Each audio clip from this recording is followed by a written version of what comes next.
இன்றைய திருப்பலியின்படியாக பங்கெடுத்துக் கொண்டிருக்கக்கூடிய நம் அனைவரும் நம்முடைய தேவைகளையும் நம்முடைய உள்ளங்களில் ஏந்தி வந்து கொண்டிருக்கக்கூடிய ஒவ்வொரு விண்ணப்பங்களையும் எதிர்பார்ப்புகளையும் நம்முடைய அன்னை மரியாவிடம் சமர்ப்பிக்க வந்திருக்கக்கூடிய நம் அனைவருக்கும் இன்று தரப்பட்டிருக்கக்கூடிய தலைப்பு, சிந்திக்க நமக்கு கொடுக்கப்பட்டிருக்கக்கூடிய தலைப்பு என்னவென்று நாம் பார்க்கின்ற பொழுது, அன்னை மரியாள் நம் குடும்பங்களின் முன்னோடி என்ற தலைப்பில் நாம் அனைவரும் சிந்திக்க இன்று அழைக்கப்பட்டிருக்கின்றோம். இறைமகன் இயேசு கிறிஸ்து சிலுவையில் தொங்கிக் கொண்டிருக்கின்ற பொழுது தான் மிகவும் அன்பு செய்த தன் சீடர் யோவானை நோக்கி, இதோ உன் தாய் என்று கூறுகின்றார். மீண்டுமாக தான் மிகவும் அன்பு செய்த அன்னை மரியாவை நோக்கி, இதோ உன் மகன் என்று கூறுகின்றார். எதற்காக? இறைமகன் இயேசு கிறிஸ்து தான் சிலுவையில் தொங்கிக் கொண்டிருக்கின்ற பொழுது அன்னை மரியாவை அகில உலகத்திற்கும் அன்னையாக கொடுக்க வேண்டும் என்று நாம் அனைவரும் சிந்தித்து பார்க்க கடமைப்பட்டிருக்கின்றோம். இறைமகன் இயேசு கிறிஸ்து பிறரை எவ்வாறு நான் அன்பு செய்ய வேண்டும், பிறரோடு நான் எவ்வாறு பழக வேண்டும், பிறரை நான் எவ்வாறு மன்னிக்க வேண்டும், நான் எவ்வாறாக ஜெபம் செய்ய வேண்டும் என்று ஒவ்வொன்றையும் கற்றுக்கொண்டது தன் தாய் அன்னை மரியாவிடம் இருந்து. நான் கற்றுக்கொண்ட அனைத்தும் அகில உலகத்தில் வாழக்கூடிய ஒவ்வொரு மனிதனும் கற்றுக்கொள்ள வேண்டும் என்பதற்காக தான் மிகவும் அன்பு செய்த தன் தாயையே இந்த உலகத்திற்கு தாயாக தந்துவிட்டு சென்றிருக்கின்றார். அந்த தாயை நம்முடைய குடும்பங்களின் தாயாக கொண்டிருக்கக்கூடிய நாம் அனைவரும் எத்தகைய வாழ்க்கையை வாழ வேண்டும் என்று சிந்தித்து பார்க்க வேண்டும். இன்றைய தலைப்பின் மூலமாக நாம் 3 வகையான வகைகளில் அன்னை மரியா எவ்வாறாக நம் குடும்பங்களின் முன்னோடியாக இருக்கின்றார் என்று சிந்தித்து பார்க்கவிருக்கின்றோம். முதலாவதாக, அன்னை மரியாள் பக்தியின் அன்னையாக இருக்கின்றார். கடவுள் தன்னுடைய வானதூதர் கபிரியேலை அன்னை மரியாவிடம் அனுப்புகின்றார். இதோ நீ கருவுற்று ஒரு ஆண் மகவை பெற்றெடுப்பாய், அவருக்கு இயேசு இம்மானுவேல் என்று நீ பெயரிடுவாய் என்று கூறுகின்ற பொழுது அன்னை மரியாள் அந்த வானதூதரை நோக்கி இவ்வாறாக கேட்கின்றார், அது எப்படி நிகழும்? நான் கன்னி ஆயிற்றே, நான் இதுவரை திருமணம் முடிக்காத ஒரு பெண்மணி ஆயிற்றே, இது எப்படி சாத்தியமாகும் என்று கேட்கின்ற பொழுது வானதூதர் அவரிடம் கூறுகின்றார், தூய ஆவியானவருடைய கிருபை உம்மேல் நிழலிடும், தூய ஆவியார் உம்மேல் வருவார், எனவே பிறக்க போகின்ற குழந்தை தூயது என்று கூறுகின்ற பொழுது அன்னை மரியாள் மகிழ்வுடன் அந்த செய்தியை ஏற்றுக்கொள்கின்றார்.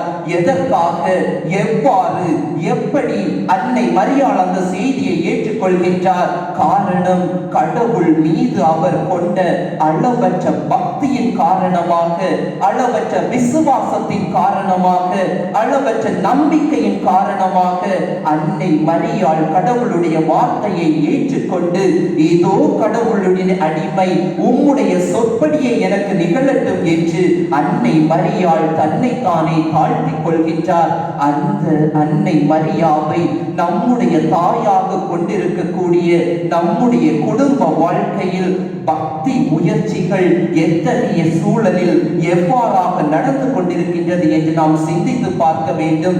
இறைமகன் இயேசு கிறிஸ்து இந்த உலகத்தில் வாழுகின்ற பொழுது எங்கெல்லாம் 2-3 பேரின் நாமத்தினால் கூடி ஜெபிக்கிறார்களோ அவர்களுடைய மத்தியில் இருந்து அவர்களோடு நாம் வாசம் செய்வேன், என் பெயரால் அவர்கள் கேட்பவற்றை எல்லாம் நான் நிறைவேற்றி தருவேன் என்று கூறுகின்றார். நம்முடைய தூய கத்தோலிக்க திருச்சபையானது ஒன்று கூடி வாழுகின்ற ஒவ்வொரு குடும்பங்களும், ஒன்றாக இணைந்து ஜெபிக்கக்கூடிய ஒவ்வொரு குடும்பங்களும் ஒரு குட்டி திருச்சபை என்று கூறுகின்றது.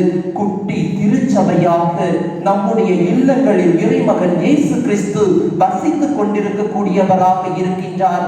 அத்தகைய சூழலில் வாழக்கூடிய நம்முடைய குடும்பங்கள் பக்தி நிறைந்த குடும்பங்களாக இருக்கின்றதா என்று சிந்தித்து பார்க்க வேண்டும். இரண்டாவதாக, அன்னை மரியாள் அன்பின் அன்னையாக இருக்கின்றார். அன்னை மரியாள் தான் கருவுற்றிருக்கும் இருப்பதை அறிந்து கொள்கின்றார். அவ்வாறாக இருக்கக்கூடிய சூழலிலும் தன்னுடைய உறவினர் எலிசபெத் அம்மாள் தன்னுடைய முதிர்ந்த வயதில் கருவுற்றிருக்கிறார் என்பதை அறிந்த அன்னை மரியாள் அவரை தேடி ஓடி செல்கின்றார். என்னுடைய துணை அவருக்கு இப்போது கட்டாயமாக இருக்கின்றது, என்னுடைய செயல்பாடுகள் அவருக்கு அவசியமாக இருக்கின்றது என்று அவர் மேல் கொண்ட அளவற்ற அன்பின் காரணமாக எலிசபெத் அம்மாளை தேடி சென்று அவருக்கு உதவுகின்றார். புனித பவுலடியார் தான் கொரிந்தியருக்கு எழுதிய முதல் திருமுகத்திலே அதிகாரம் 13 அன்பை பற்றி மிகவும் அழகாக எடுத்து கூறுகின்றார். எனக்கு பல மொழிகளை பேசக்கூடிய திறமை இருப்பினும், பல அதிசயங்களையும் அற்புதங்களையும் செய்யக்கூடிய வல்லமை இருப்பினும், ஒரு மலையை ஒரு இடத்திலிருந்து மற்றொரு இடத்திற்கு புடம்பெயர் வைக்கக்கூடிய திறமை என்னிடம் இருப்பினும், என்னிடம் அன்பு இல்லையே நான் ஒன்றுமில்லை என்று கூறுகிறார். ஆம், இறைமகன் இயேசு கிறிஸ்துவில் அன்பிற்குரிய சகோதர சகோதரிகளை, நாம் திருமணம் செய்து கொள்ளுகின்ற பொழுது நாம் ஒரு உறுதிப்பாடை எடுத்துக் கொள்கின்றோம்.